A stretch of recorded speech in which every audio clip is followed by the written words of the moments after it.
bien, je l'ai connu depuis mon jeune âge et en particulier quand je faisais ma thèse de doctorat sur le problème chypriote. Il m'avait soutenu, il m'avait aidé dans mes travaux alors qu'il était secrétaire général des Nations Unies et je me souviens, il me corrigeait les chapitres qui étaient relatifs aux aspects internationaux de ma thèse, qui est un aspect droit constitutionnel et un autre aspect droit international public. Et là, je me souviens aussi, c'est que nous avions beaucoup travaillé ensemble sur ces idées qui sont relatives au règlement du problème territorial de Chypre et ce partage entre les Grecs et les Turcs chypriotes, en particulier relativement à la ville de Varosha. Et c'est ce qui avait constitué par ailleurs ce qu'on appelait le plan ou les idées Boutros-Ghali pour le règlement du problème chypriote. Par la suite, nous avons effectué pas mal de voyages. Il m'a permis de rencontrer pas mal de personnes, qui m'a permis également d'avoir mon réseau, je dirais, international. Et il y avait plein d'histoires très sympathiques, très drôles. Et il m'a procuré, je dirais, une culture et une formation qui m'a permis d'être ce que je suis aujourd'hui.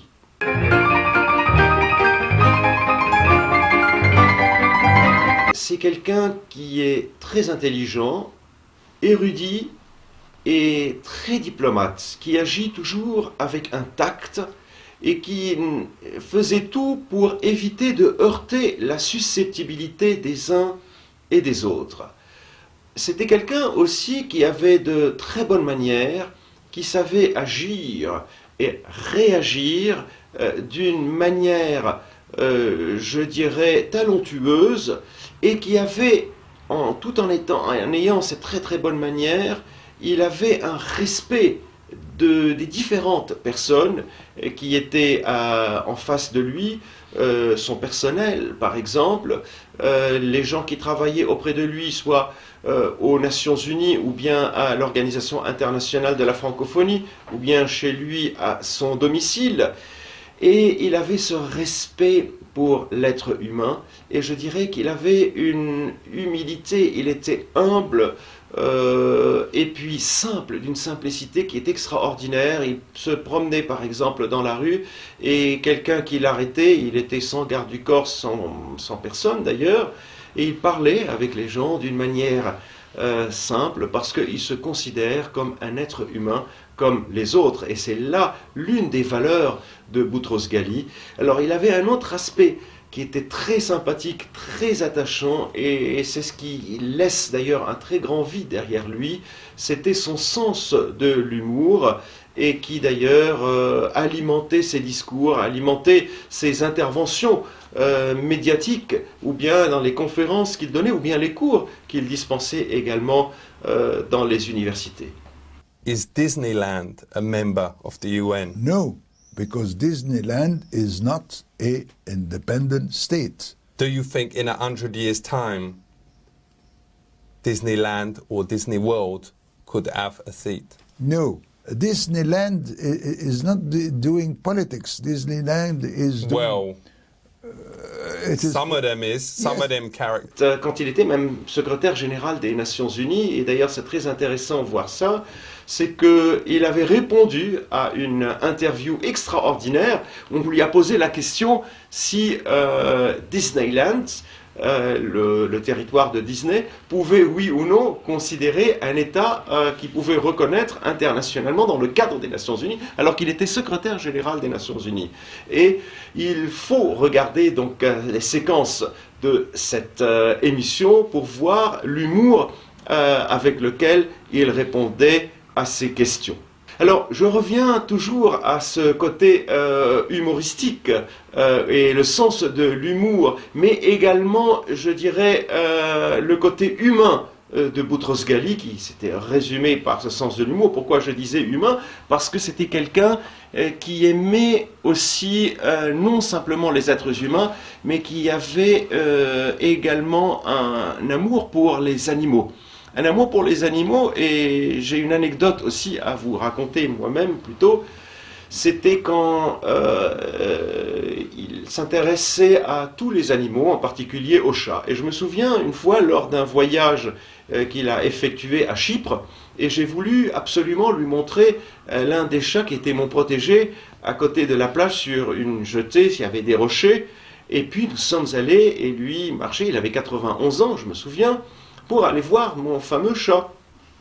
Et arrivant donc au bout de ces rochers-là, le ciel était complètement chargé, et d'un coup, il y avait un déluge de pluie qui tombe, et il y avait toutes ces lunettes, elles étaient pleines d'eau, et je ne savais pas comment faire pour le tenir et pour le faire retourner. J'avais tellement peur qu'il glisse sur les rochers, et dans ma tête, je pensais à une chose, je pensais que s'il va glisser, ça doit être à cause de mon chat. Et il me dit, ce n'est pas grave, je veux absolument voir ton petit protégé. Alors d'autres anecdotes d'ailleurs, c'était drôle, mais qui ont quand même un aspect politique assez important. Alors, il y a eu cette fameuse émission à la télévision Al Jazeera, vous savez, la fameuse télévision Al Jazeera, où c'était un débat entre lui et le journaliste qui lui parlait de Camp David. Et le journaliste, quand il lui parlait de Camp David, lui dit oui, et d'ailleurs, parce que c'était la phase où on procédait à la chaîne Al Jazeera à une islamisation, si vous voulez, donc des sociétés arabo-musulmanes. Et le journaliste lui pose, comme dans l'une de ses questions, il faisait plutôt référence au fait que pendant les discussions qu'il avait autour de l'affaire de Camp David, il était en train de boire un verre de whisky avec quelqu'un d'autre. Il l'a interrompu tout de suite, il a dit « Attendez, monsieur, le whisky, c'est peut-être interdit chez vous, mais moi, en tant que chrétien, ce n'est pas interdit chez moi. Donc, arrêtez de détourner plutôt l'attention de l'opinion publique. » Alors, une autre aussi relative aux entretiens qu'il a eu, très drôle d'ailleurs, avec les journalistes, et c'était en 2000, vous savez, en 2000, il y a eu le sommet de la francophonie qui a eu lieu au Liban en 2000 ou 2002, je ne me souviens plus exactement. Bon, s'il était là, il m'aurait corrigé le jour près parce qu'il avait une mémoire fabuleuse. Et nous sommes allés au sommet de la francophonie à Beyrouth avec le président Jacques Chirac, etc. Et je me souviens, j'ai été approché par une journaliste de la télévision Al-Manar, la télévision du Hezbollah, et qui voulait un entretien avec lui. Il m'a dit, écoute, moi je donne des entretiens à tout le monde. Et donc je dis à la journaliste que c'était d'accord, et elle a effectué l'entretien avec lui. Au cours de cet entretien, et vous savez, elle était voilée, parce que quand même c'est une chaîne quand même d'une télévision musulmane, etc. Elle lui pose une question, et à laquelle il a répondu sur la régression des sociétés arabes ou dans les pays arabes. Et la journaliste qui lui pose la question, et qu'entendez-vous par régression, l'expression régression? Il a regardé, mais madame, je vous donne un exemple très concret, c'est la façon dont vous êtes habillée. Parce qu'avec le voile qu'elle avait, il n'avait pas apprécié ce voile-là. Eh bien moi, je me suis dit, mais oh là là, mais que va-t-il se passer? Et j'étais persuadé que cette séquence allait être coupée. Parce que, vous savez, j'ai toujours cet esprit européen, français, comme quoi ça peut porter préjudice et ça peut être considéré comme de l'islamophobie, comme du racisme, etc. Mais j'ai complètement oublié que c'est une chaîne qui se trouve au Liban, qui a une liberté totale d'expression, et effectivement, cette séquence n'a pas du tout été sanctionnée, assurée et coupée, et elle a fait l'objet de toute l'émission. Et c'est là d'ailleurs qui m'avait permis le surlendemain, quand c'est passé à la télévision, d'entrer en contact de nouveau avec cette chaîne, avec cette journaliste qui m'a fait tout un contact avec le Hezbollah. Et à mon retour à Paris, le général Michel Aoun, qui était encore en France, je lui ai parlé de cette affaire qui était relative d'ailleurs à Boutros Ghali, qui était d'ailleurs venu le voir. Donc le général Aoun était venu voir Boutros Ghali à l'époque pour essayer de lui demander de ne pas organiser le sommet de la francophonie au Liban, parce que le Liban, à l'époque, était occupé par la Syrie, mais comme vous le saviez, c'était Rafik Hariri, à l'époque aussi, c'est extraordinaire, il était plutôt sous le joug donc, de la Syrie, il était en très bons termes avec Hafez el-Assad, qui était président de la République, et puis même après avec Bachar el-Assad, et ils étaient très liés à la Syrie. Donc bref, à mon retour à Paris, quand j'ai vu le général Aoun, il m'a dit « Ah, alors, on t'a tourné la tête, t'es devenu pro-Hezbollah ?» Je lui ai dit « Non, attention, ce sont des gens qui sont très intelligents et qui ont mis, je dirais, du vin dans leur eau, c'est pas de l'eau dans leur vin, donc c'est l'opposé parce qu'ils ne boivent pas du vin. » Et il a d'ailleurs rigolé, je lui ai dit « C'est des gens avec lesquels on peut faire quelque chose à l'avenir pour consolider la nation libanaise. » Et vous voyez ce qui s'est passé par la suite. Voilà quelques petites anecdotes. D'ailleurs, j'en ai plein sur Boutros Ghali, mais je ne pense pas que nous avons assez le temps pour vous raconter toutes les blagues et ce sens de l'humour qu'il avait. Surtout, par exemple, dans ses discours, il les alimentait toujours par des petites blagues à un moment très particulier. Je peux vous donner peut-être une anecdote aussi qui va vous faire bien rire. C'était quand il était secrétaire général des Nations Unies. Et quand il m'a raconté, c'est que de temps en temps, dans les séances qui sont très longues, au sein par exemple de l'Assemblée Générale des Nations Unies, quand il voyait qu'il y a certaines personnes qui commençaient à s'endormir, alors il déchirait un bout du papier qui était devant lui, il faisait une boule et il lançait cette boule sur les oreilles des gens qui étaient en face de lui et qui commençaient à dormir pour les réveiller.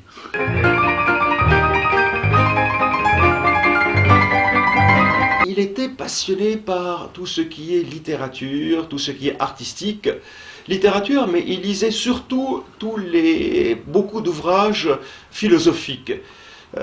Il était vraiment passionné par la philosophie antique, par les Grecs, et puis aussi par tout ce qui est artistique, en particulier la peinture. Il avait un goût pour les peintres, en particulier pour Matisse. Bonjour Sophie, alors on sait que tu aimes la politique internationale, est-ce que tu peux nous parler du monde aujourd'hui? Oui, eh bien il y a la guerre dans presque tous les pays et ça me rend triste. Et comment arrêter la guerre? Avec les Nations Unies. C'est quoi les Nations Unies? C'est une défense pour arrêter la guerre internationale. D'accord, est-ce que tu connais cette organisation? Oui. Comment? Tu connais Je qui? connais son secrétaire général Boutros Ghali. Et c'était comment? Il était comment? Il était un homme courageux, fort et qui voulait la paix. Merci beaucoup Sophie. Il a eu une enfance il appartenait à une famille chrétienne, copte, et d'ailleurs pour rigoler je lui disais toujours « mais vous n'allez pas réussir à me coopter » et assez rigoureuse, une éducation assez stricte, mais qui ne l'empêchait pas d'ailleurs de prendre la fuite de temps en temps. Et il me racontait qu'il rentrait de temps en temps avec du bleu sur son corps. Pourquoi? Parce qu'il se bagarrait, il aimait bien se bagarrer avec les gens de la rue. Et c'est là d'ailleurs où il apprenait de mauvaises expressions. Et quand il venait à la maison et quand il sortait certaines expressions, il avait des corrections donc de la part de ses parents assez dures. En parlant de ses parents d'ailleurs, il y a quelque chose d'assez frappant quand il me parlait de sa mère qu'il aimait beaucoup et qui était une femme qui était très pieuse. Et vous savez, à cette époque en Égypte, c'était l'inverse de ce qui se passe aujourd'hui. C'était les femmes, ou les chrétiens plutôt, qui étaient beaucoup plus pratiquants d'ailleurs que les musulmans. À l'époque, les femmes musulmanes qui portaient des mini-jupes, mais même, je dirais, des micro-jupes, les femmes chrétiennes étaient, la plupart du temps, elles étaient voilées. Et là, quand il me parlait de sa mère, il avait ce souvenir qu'à chaque fois, quand elle voyait un homme passer en face d'elle ou à côté d'elle, elle se voilait pudiquement le visage. Donc il y avait cette éducation qui était très chrétienne, très pieuse, et puis par la suite cette entrée à l'université et puis cette carrière universitaire et puis plutôt politique où il était vraiment marqué par cette enfance qui était une enfance très heureuse malgré donc tous les problèmes qui se sont passés par la suite avec les différentes révolutions qui ont eu lieu en Égypte. Il a débuté sa carrière après ses études de droit au Caire. Il est venu en France pour faire du droit international public. Et par la suite, il a commencé à enseigner en France, à Paris. Et il a eu l'opportunité d'aller enseigner aux États-Unis à l'université de Columbia. Et c'est là d'ailleurs qu'il est parti, et il me disait, c'est là où il a perfectionné son anglais. Et par la suite, petit à petit, donc il est retourné à Paris et au Caire, où il a continué à enseigner le droit international public. On a fait appel à lui parce que, comme vous le savez, il appartient à une très grande famille copte égyptienne qui, de père en grand-père, ont exercé de grandes fonctions au sein de l'État. Après la révolution de Jamal Abdel Nasser, petit à petit, donc on a fait appel quand même à lui, compte tenu de ses compétences intellectuelles et de ses compétences diplomatiques, parce que la diplomatie est quelque chose de génétique chez lui. Il savait tourner les choses pour amadouer la personne qui était en face sans heurter sa susceptibilité, et c'est là où on a fait appel à lui pour qu'il participe à des différentes négociations et qu'il fasse partie du gouvernement. Il a exercé à plusieurs reprises des fonctions ministérielles. De temps en temps, il n'avait pas le statut de ministre directement, par exemple, ou de premier ministre, parce qu'il était de confession chrétienne. Et en Égypte, vous savez, c'était quand même assez difficile, compte tenu de la montée des frères musulmans, de pouvoir obtenir ce poste, mais malgré tout, il s'est affirmé et il avait exercé le poste de ministre des Affaires étrangères et puis de vice-premier ministre sous le régime du président Moubarak.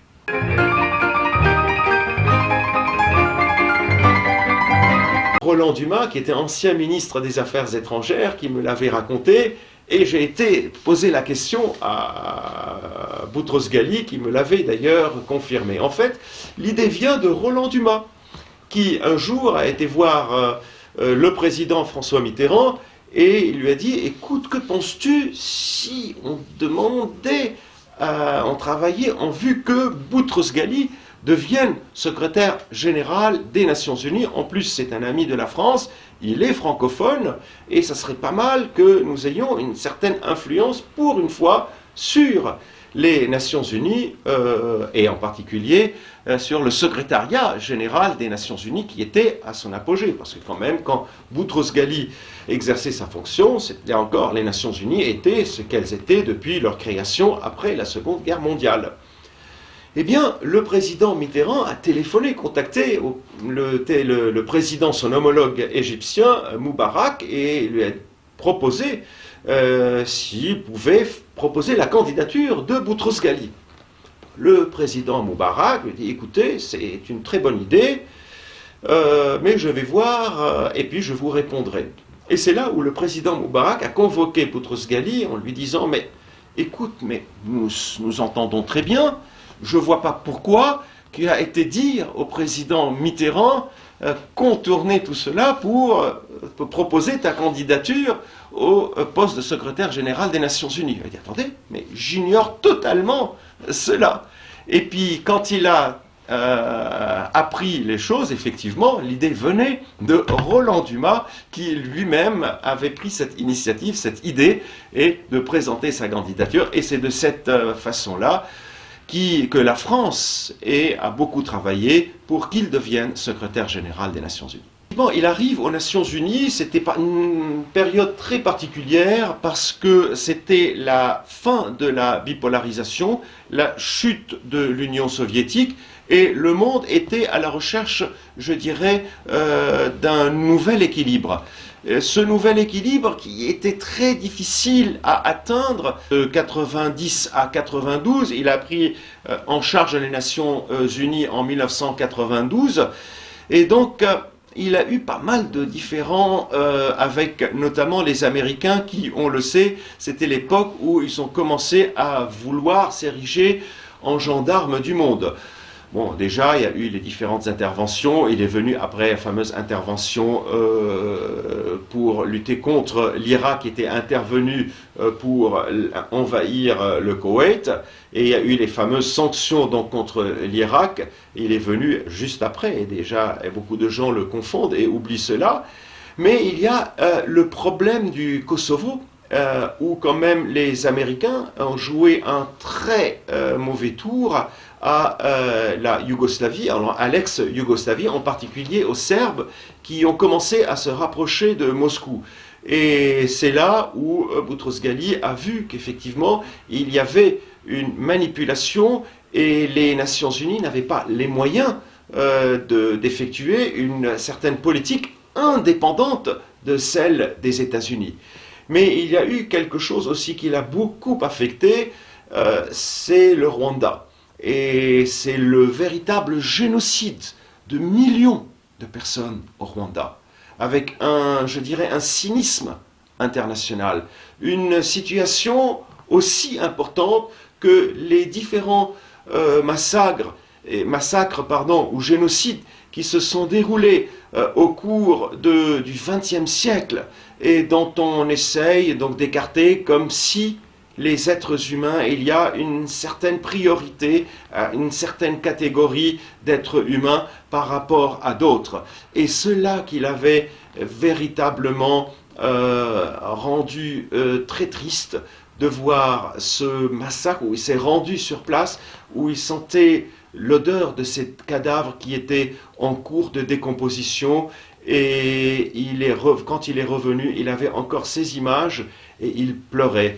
Bien sûr, il ne pleurait pas devant les médias parce que c'était quelqu'un qui ne voulait pas du tout montrer ses sentiments vis-à-vis du public, mais c'est surtout sa femme, qui d'ailleurs est une femme extraordinaire, Léa Boutros-Ghali, qui l'a toujours soutenu jusqu'à d'ailleurs le jour même donc, de son décès, me l'avait rapporté en sa présence. Il y a eu cette difficulté qu'il avait avec les Américains qui voulaient absolument avoir une emprise sur les Nations Unies. Et d'ailleurs, vous savez, il a cette fameuse boutade qu'il avait sortie. Il a dit aux Américains, donc vous vouliez de moi un secrétaire, alors qu'il s'est érigé en fait en général. L'expression secrétaire général, et aussi, ça c'est une petite parenthèse pour vous rappeler en fait un peu son sens de l'humour et puis du jeu de mots. Mais il y a un événement central, important, qui a déclenché une campagne de la part des Américains, de la part également des lobbies, il faut dire, les groupes de pression, en anglais les lobbies, et qui ont porté atteinte, si vous voulez, ils l'ont empêché d'être réélu. Il y a le génocide ou l'extermination, parce que c'est le terme de le dire, de la ville de Cana par l'armée israélienne dans le sud Liban. Alors, Boutros-Ghali a condamné cet acte, cette extermination donc de la ville de Cana, et il a tenu à le faire non seulement oralement, mais également par écrit. Et Madame Albright, vous savez, l'ancien secrétaire d'État américain, lui a dit, écoutez, vous le faites oralement, mais pas par écrit. Il a dit non, j'insiste par écrit. Elle lui a dit, c'est très bien, ça sera votre dernier texte écrit. Et à partir de là, elle a tout fait pour l'empêcher d'être de nouveau candidat et d'être réélu secrétaire général des Nations Unies.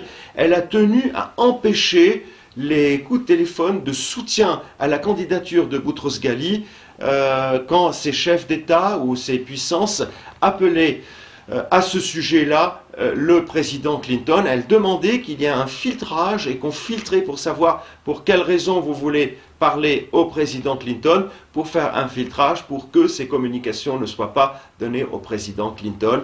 Et c'est comme ça, en quelque sorte aussi, que cette campagne a été menée contre lui pour l'empêcher de redevenir secrétaire général des Nations Unies. Il croyait au départ aux Nations Unies comme une organisation internationale qui devait œuvrer à l'équité, à faire respecter l'équité, le droit international et créer une sorte, je dirais, d'équilibre entre les différents pays, entre les différentes nations, et que les Nations Unies soient ce recours international pour régler également ces différents conflits.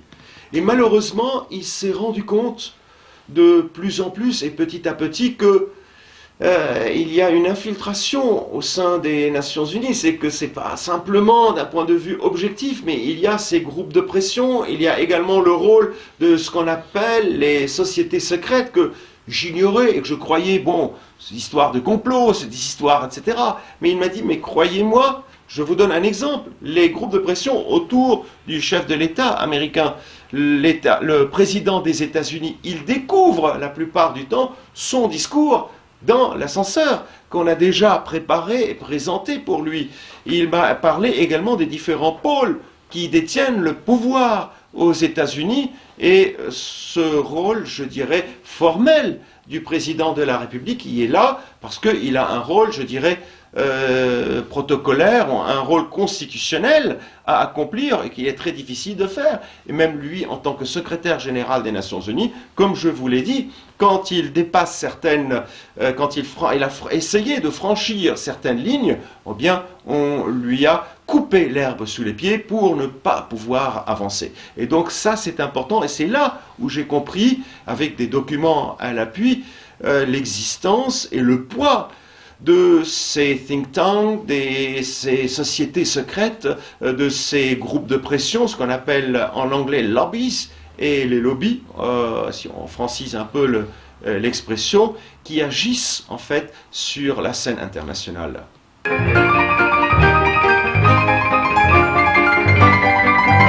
Là, ça rejoint un peu ce que j'étais en train de vous dire, qui est le rôle en fait de certains acteurs indirects.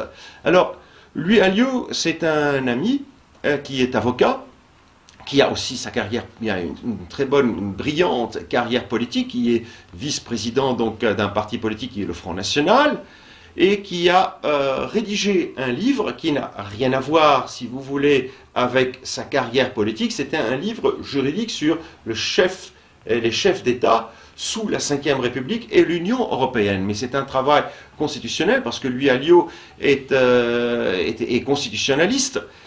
Et il a fait ce travail qui est colossal, un travail de droit international public et du droit constitutionnel. Et il a soumis ses travaux, comme c'est un ami, je l'ai présenté également à Boutros-Ghali, il lui a soumis ses travaux sur lesquels il a jugé non pas le personnage, ni sa carrière politique, alors qu'il n'a rien à voir, il n'est pas français, il ne veut pas entrer dans le jeu de la politique politicienne de droite, de gauche, d'extrême droite ou d'extrême gauche, mais il a jugé les travaux qu'il a trouvés véritablement bien référencés, bien structurés, et lui a fait une préface, et dans cette préface, il a fait état que, nonobstant la carrière personnelle, les opinions politiques de l'auteur, mais qui ne sont pas relatées d'ailleurs dans cet ouvrage-là, il a fourni cette préface. Eh bien, aussi bien lui que Louis Alliot, ils ont répondu à certains journalistes quand, vous savez, ils ont appris que cette préface allait être faite et le livre allait être publié dans les jours, les semaines qui suivaient. Eh bien, figurez-vous, et c'est là qui rejoint ce que je disais tout à l'heure, il a reçu des pressions, mais des pressions que je ne peux pas vous qualifier, c'était vraiment déprimant, démoralisant, choquant. Et les coups de téléphone, des sortes, je dirais même pas d'insultes, mais des véritables, je dirais, pressions qui ont pesé sur lui, des sortes même, je dirais, indirectement du chantage pour qu'il retire cette préface.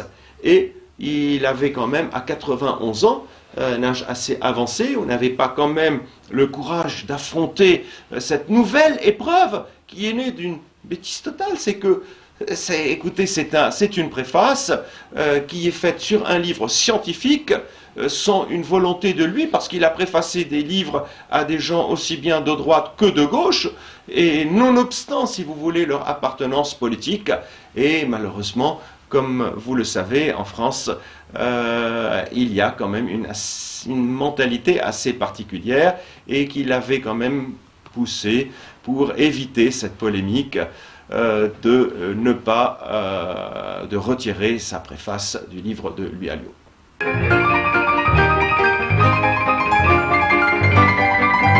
Tout d'abord, avant les Nations Unies, je dirais, il a toujours œuvré, travaillé, réfléchi sur l'application du droit international, sur le côté objectif de l'application du droit international et sur la primauté du droit sur l'opportunisme politique. Et c'est ce qu'il a fait également quand il a été secrétaire général donc, des Nations Unies. Ce sont les principales idées: éviter que la politique impose au droit international le chemin à prendre. Et donc c'était ça aussi, c'était son cheval, je dirais, de bataille. À côté de cela, il était le premier d'ailleurs à parler du phénomène de la mondialisation, ce qu'on appelle en anglais globalization, qui est et puis ses conséquences sur le monde. Cette mondialisation, non pas simplement d'un point de vue technologique, mais ses conséquences politiques, institutionnelles. Et effectivement, c'était l'un des premiers à avoir parlé de la crise de la notion d'État, la crise de la notion de souveraineté. Parce qu'il voyait là la disparition des spécificités identitaires nationales, donc des États, qui sont renforcées par ce phénomène de, je dirais, de mondialisation. Et puis, donc, avec cette évolution également de la société internationale, la multiplication, des ONG, c'est-à-dire des organisations non gouvernementales, et cette lutte entre ces ONG et ces structures étatiques. Il était d'ailleurs le premier à alerter l'opinion publique internationale et puis à alimenter cette idée, à travailler sur cette idée et puis à appeler en fait les dirigeants politiques à réfléchir sur un moyen de préserver les spécificités identitaires des nations et des peuples et travailler en fait pour que ce phénomène de mondialisation ne porte pas atteinte ni préjudice à ces spécificités millénaires.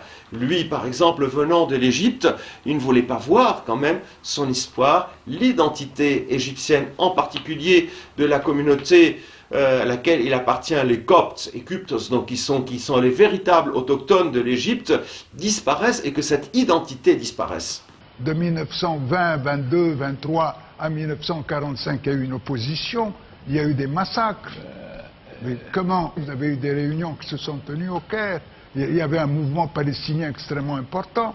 C'est un débat qu'il a mené avec Shimon Peres et qui était relatif en fait de sa vision sur le Proche et le Moyen-Orient. Et c'est là, d'ailleurs, c'est très intéressant parce que j'ai travaillé personnellement, parce que j'ai corrigé, si vous voulez, j'ai relu et recorrigé cet ouvrage, ce débat entre le président Shimon Peres et Boutros Ghali.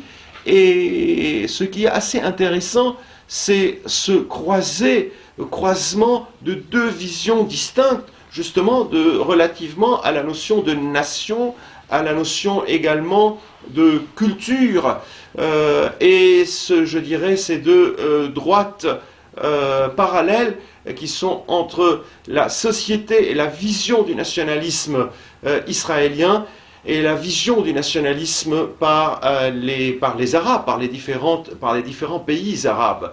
Vous avez en Israël un nationalisme qui est essentiellement communautaire. Comme vous le savez, l'État d'Israël était érigé essentiellement par la communauté ashkénaze, où plus tard on a admis certains séfarades, je dirais pour la forme, pour faire de la figuration, donc pouvoir sans avoir un véritable pouvoir, sans parler d'ailleurs des falachas qui sont complètement écartés, marginalisés, considérés comme étant appartenant à une deuxième catégorie sociale. Donc une société endogamique, où les mariages croisés sont très difficiles, comme vous le savez. Maintenant, il y a une évolution donc des mœurs. Un État qui est dirigé par une seule communauté, et c'est là où Boutros Ghali répondait à Shimon Peres. Vous voyez le nationalisme, votre image, votre modèle israélien, qui est à l'opposé du modèle arabe, où vous voyez, moi, j'appartiens à un pays qui est majoritairement musulman et je suis chrétien. Il y a beaucoup d'officiers dans l'armée qui le sont aussi, donc c'est nonobstant l'appartenance communautaire. Il lui a donné d'ailleurs aussi l'exemple de l'Irak à l'époque, avec Tarek Aziz, qui était vice-président, et puis qui était chrétien. Il lui a aussi, et c'est là où c'était très intéressant son analyse d'ailleurs, où il a parlé de la résistance palestinienne avant son islamisation. Il a accusé d'ailleurs, pas accusé, il a démontré comment est-ce que les Israéliens ont islamisé la résistance et la cause palestinienne en renforçant le Hamas pour détruire cette image d'une résistance multiconfessionnelle d'un État palestinien qui répond, vous savez, à la spécificité multiconfessionnelle de la société palestinienne, en rappelant que Yasser Arafat, la femme, est chrétienne, vous avez Hanan Ashrawi qui est chrétienne, vous avez Georges Habash, vous avez Naïef Awatmi, vous avez toute une pléthore, en fait, de personnalités palestiniennes qui sont chrétiennes. Il lui a donné également dans cet ouvrage, c'est ça qui est assez intéressant, l'exemple également de la Syrie, mais aussi le Liban, où vous savez, les chrétiens, les musulmans se partagent le pouvoir au prorata de leur appartenance confessionnelle. Donc, ce qu'on peut voir, c'est qu'il y a une certaine disparité, une contradiction entre d'une part la société israélienne et les différentes sociétés des pays arabes. Voilà ce qui ressortait surtout, vous savez, de cet ouvrage, échange entre lui et Shimon Peres. Dans un entretien que vous avez publié de lui dans l'Action française, vous avez débattu à propos de la démocratie. Cet entretien a fait couler beaucoup d'encre, voire choquer plusieurs. Quelle était sa vision de la démocratie? Eh bien, vous savez, ce n'est pas une vision particulière de la démocratie. Il a expliqué dans cet entretien que la démocratie est un mode d'exercice du pouvoir. Il a rappelé et souligné qu'aujourd'hui, on mélange tout dans un but, je dirais, de propagande. Autrement dit, on mélange la notion de démocratie, de liberté, de république, de droits de l'homme, etc., pour essayer de mettre en place certains régimes et d'exercer une certaine hégémonie institutionnelle sur certains pays.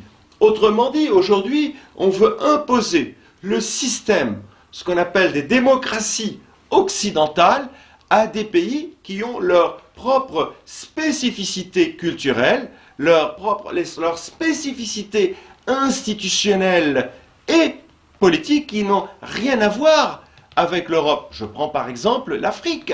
Vous savez, en Afrique, il n'y a pas cette notion, si vous voulez, de délimitation territoriale qui est complètement artificielle. Vous avez des sociétés, vous avez des différentes ethnies, vous avez des différentes nations qui ne correspondent pas au schéma anglais ou au schéma français ou surtout au schéma américain. Et donc, il ne comprend pas cette volonté d'imposer un système qui marche peut-être très bien aux États-Unis, qui marche peut-être très bien en Angleterre, qui marche tant bien que mal peut-être en France, et qu'on l'impose à l'ensemble des pays du monde, comme d'ailleurs les différentes aventures américaines qui ont conduit malheureusement à un fiasco. Regardez ce qui se passe en Irak, regardez ce qui se passe dans tous les pays, en Afghanistan, dans tous ces pays d'Afrique, où les Américains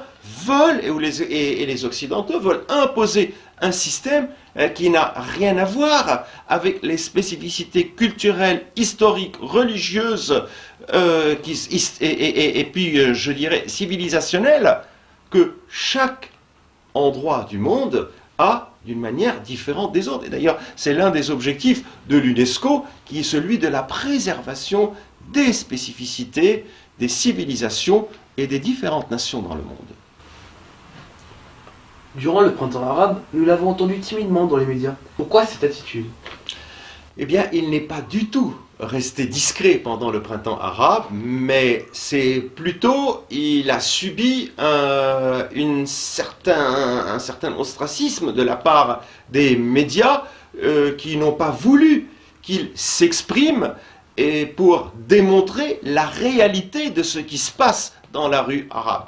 Je prends l'exemple, ce qui se passe en Syrie, et on le sait très bien, qu'il s'agit d'une déstabilisation du régime syrien. Boutros-Ghali, et c'est là que j'ai compris pas mal de choses d'ailleurs sur le conflit syrien, qui a connu le président Bachar al-Assad et qui a vu la réalité des choses se passer en fait en Syrie et vu comment est-ce que le fils était en rupture d'ailleurs avec son père, avec Hafez el-Assad, qui a voulu moderniser et qui a amené une certaine liberté aux institutions, à l'État et à la société syrienne. Comment est-ce qu'il a été combattu par la société internationale, par une sorte de propagande internationale? Et puis la même chose qui s'est passée également dans son propre pays, l'Égypte, et qui l'a profondément attristé. Je me souviens d'un épisode d'ailleurs très drôle, c'est que j'ai un ami, donc un journaliste, qui l'a invité à France 24. Et figurez-vous, j'étais là, je suis témoin de cette affaire. Et c'est moi qui étais dîner chez lui, je lui ai dit voilà, j'ai telle personne qui veut vous inviter pour participer, parce qu'il parle les 3 langues, le français, l'arabe et l'anglais, sur les 3 chaînes pour parler de la situation sur le printemps arabe et notamment ce qui se passe en Syrie. Il m'a dit écoutez, avec le plus grand plaisir. J'ai téléphoné au journaliste, nous avons réservé le studio.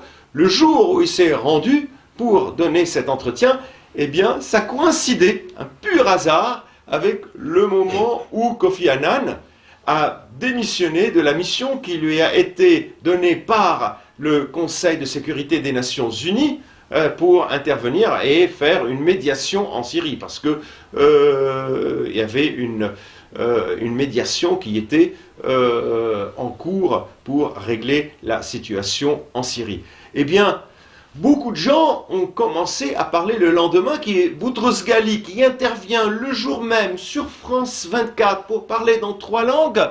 Donc, oh là là, il va intervenir pour faire une médiation. Surtout qu'on connaissait très bien le rôle de médiateur de Boutros-Ghali, ce côté très diplomatique, ce diplomate qui va essayer d'arrondir les angles et empêcher un projet qui est celui de mettre de l'huile sur le feu, qui est celui de détruire les spécificités nationales, de détruire les États dans cette région du monde, monter des communautés les unes contre les autres.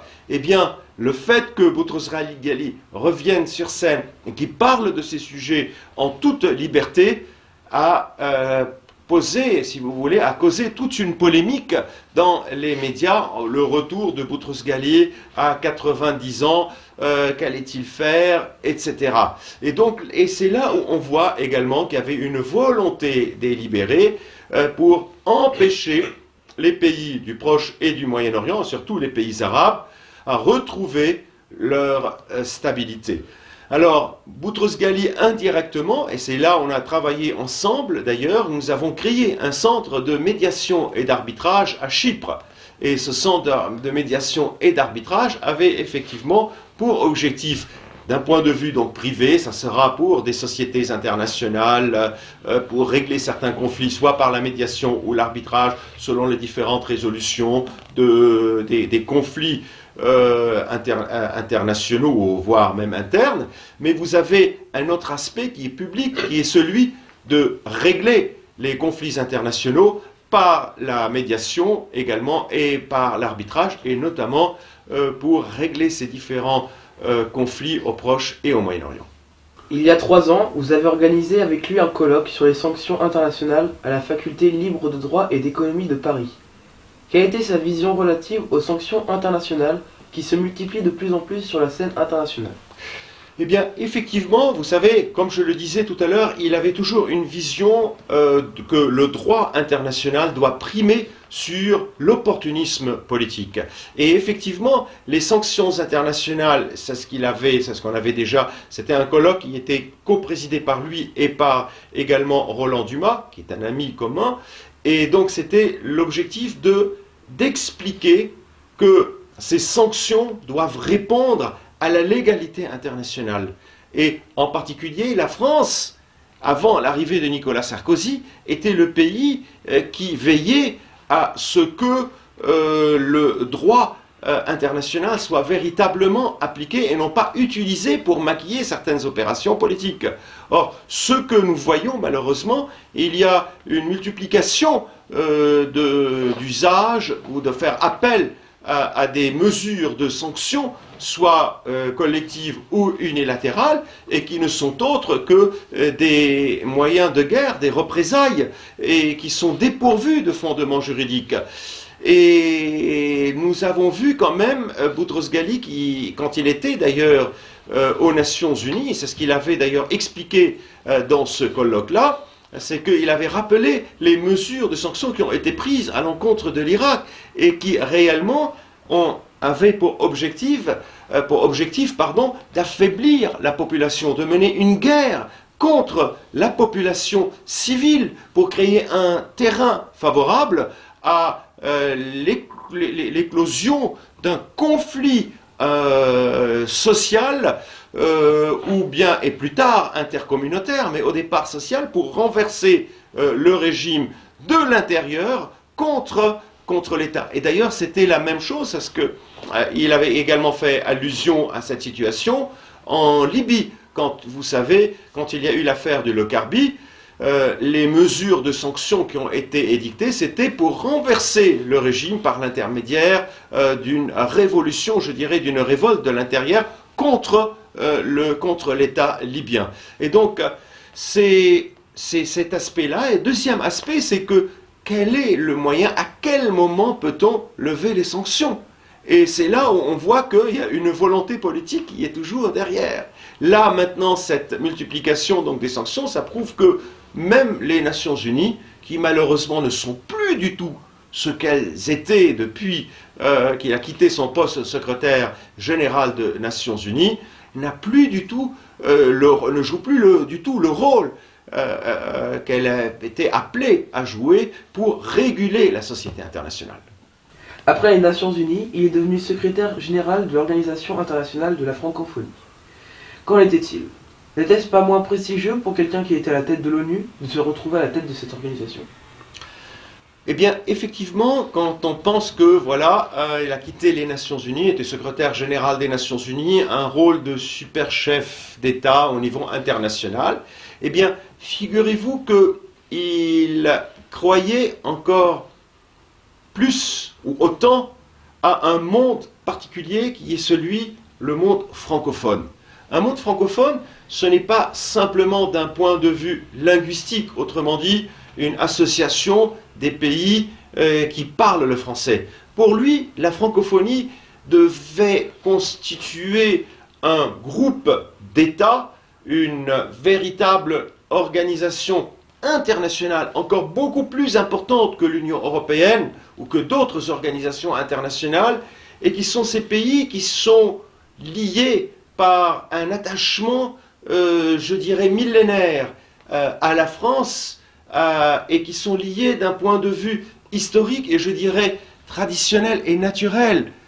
Pourquoi la France? Parce que la France a toujours cette tradition, comme je le disais, légaliste, et qui est là pour respecter les spécificités nationales, qui est complètement différente du monde anglo-saxon, qui veut imposer son système à l'ensemble donc des nations du monde. Et il était persuadé que par l'intermédiaire de la francophonie, la France également va reconquérir également son image et son devoir sur la scène internationale. Et c'est la raison pour laquelle il avait accepté ce poste à la tête de l'Organisation internationale de la francophonie, en essayant également de trouver un terrain, je dirais, de catalyseur pour régler certains conflits dans ce monde francophone qui est constitué par des pays, donc anciennement des anciennes colonies, pas seulement, mais des pays avec lesquels la France maintient des relations, je dirais, traditionnelles et historiques avec la France. Et donc ça, c'était son objectif à la tête de la francophonie. Vous a-t-il confié qu'il était satisfait de sa vie et de sa carrière? Eh bien, écoutez, il était satisfait de ce qu'il a essayé d'apporter, du travail qu'il a mené au niveau international, mais quand même il avait une amertume. Il avait une amertume, et d'ailleurs qu'il exprimait surtout aux alentours du coucher du soleil, surtout quand il était à Paris. Donc c'était le Nil, l'Égypte qui lui manquait, c'était le pays donc de ses ancêtres, c'était le pays qui lui a donné, comme j'ai commencé tout à l'heure à vous parler de son enfance, où il avait ces images qui défilaient de sa famille, de sa mère, de son père, son oncle, de cette vie qui était magnifique en Égypte à l'époque de son enfance. Et tous ces gens, ces hommes, ces grands hommes d'État, d'ailleurs, quand on a parlé des différentes personnes qui m'ont marqué, donc il y avait lui, il y avait d'autres personnalités internationales, et quand je vous disais qu'il m'a ouvert également la porte à pouvoir rencontrer pas mal de personnalités, je pense notamment à cette affaire d'Anjouan, dans les Comores, où j'ai été appelé par Pierre Pugeot pour intervenir, pour trouver une issue à ce conflit. C'était lui qui m'avait aidé à l'époque.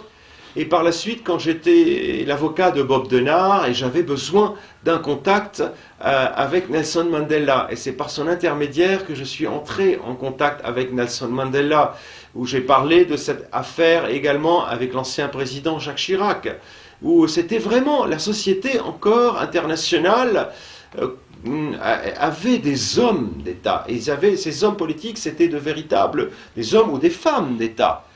Mais depuis moins de 10 ans maintenant, depuis une dizaine d'années, un peu moins aussi, malheureusement, tous ces gens-là sont soit décédés, disparus, et le monde est en manque de personnalités politiques qui ont vraiment un courage personnel et qui s'imposent. Et il y a une dilution du pouvoir. Qui détient aujourd'hui le véritable pouvoir sur la scène internationale?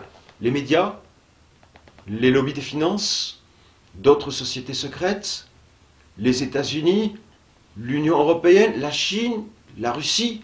Eh bien, on est complètement perdu. Et c'est cette amertume qui l'avait marqué, et il craignait beaucoup pour les générations à venir.